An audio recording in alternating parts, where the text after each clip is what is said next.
Welcome back mga kababayan dito sa aking YouTube channel. At ito na nga yung balita dito sa South Korea.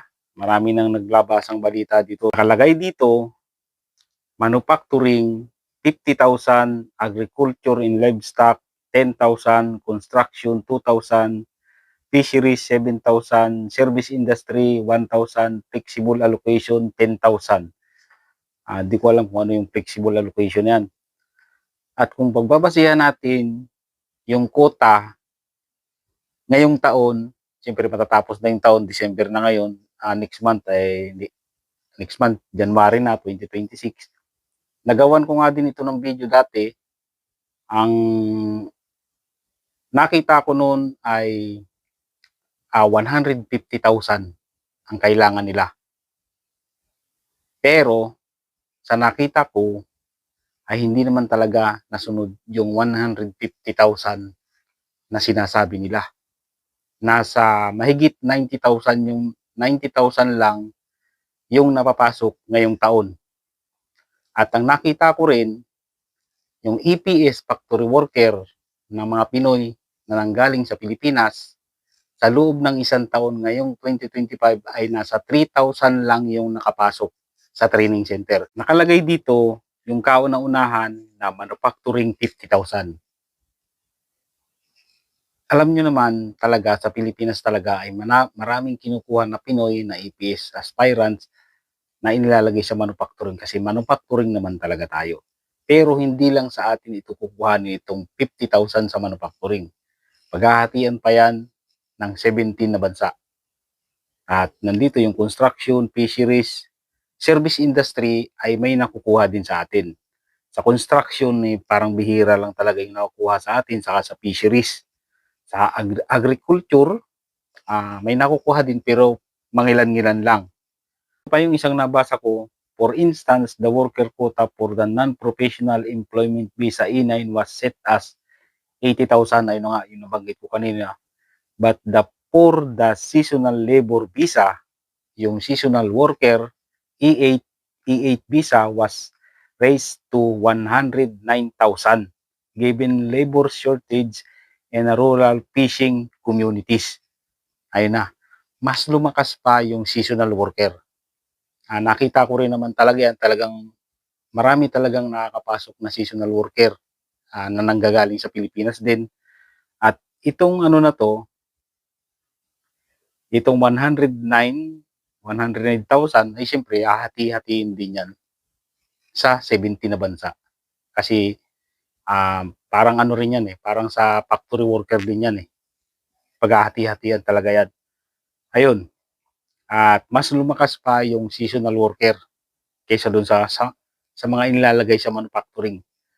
Tapos sa seasonal worker, siyempre wala nang aral-aral yan, wala nang exam-exam yan. Ang hindi lang kasi maganda dito pagdating sa seasonal worker ay piling lugar lang yung nagpapalakad ng seasonal worker papunta dito sa South Korea.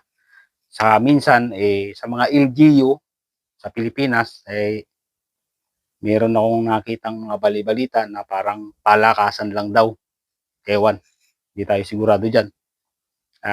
Doon sa mga kung gusto niyo mag-seasonal worker na lang, pumunta kayo sa munisipyo malapit sa lugar ninyo at magtanong kayo doon kung saan yung applyan ng seasonal worker dito sa South Korea. At marami na rin nagsasabi na marami daw huminang company dito sa South Korea. Ganun naman talaga. Ang company talaga ay may company na laging malakas at may company na laging mahina. May company na nagsasarado at may company na nagbubukas. Magtataka tayo bakit ganito kababa dun sa quota nitong taon na to na 150,000 na katao, tapos biglang bumaba ng 80,000 next year yung kukunin nila. Maraming nagsasabi na pahirap yung pag-apply dito sa South Korea. Kasi nga, kahit ako nakita ko na kahit sa registration ay pakunti-kunti na lang yung tinatanggap nila. Maraming nagtatanong na ano ba yung talagang dahilan bakit nagkaganon. Hindi na katulad dati na 50,000, 60,000 yung pinapapasok sa registration.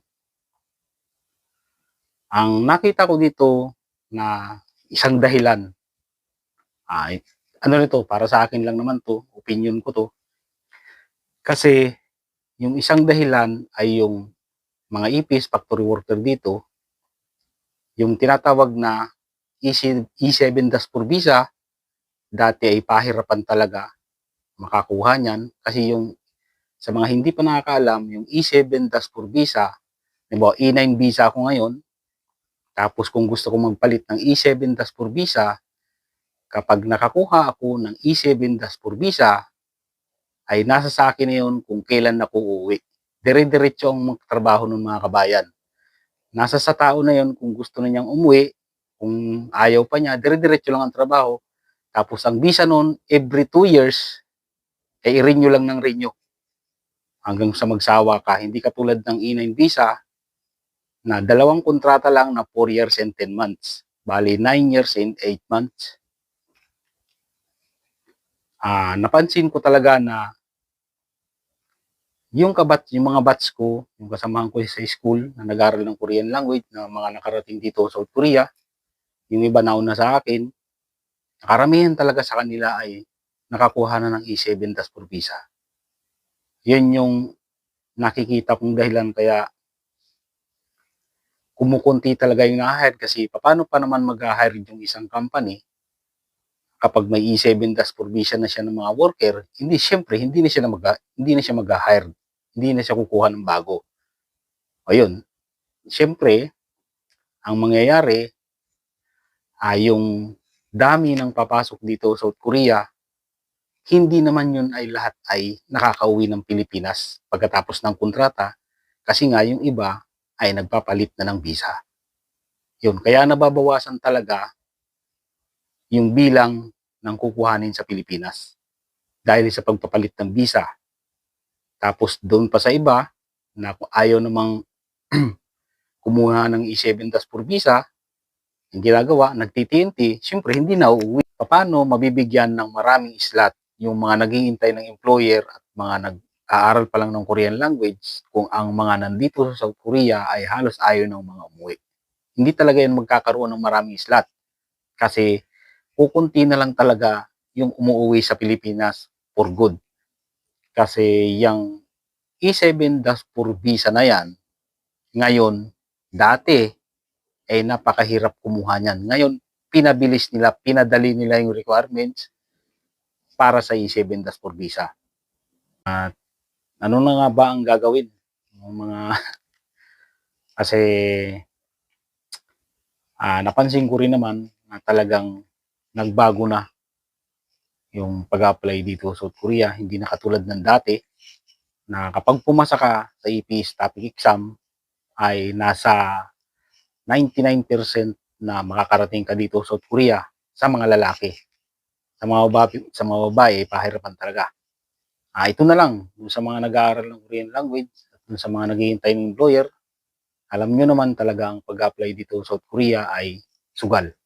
Walang kasiguraduhan. At sinasabi naman niya ng DMW, ganito na lang ang itatak ninyo sa utak ninyo, na kahit anuman ang mangyari sa pag-apply niyo dito sa South Korea, ay dapat tanggap nyo kung ano man yung kahinatnan. Ganun na lang. Yung sinasabi nila na kota-kota na yan, hindi naman talaga yan nasusunod eh. Hindi naman saktong ganun talaga yung nakukuha nila eh. Maaring tumaas or maaring bumaba.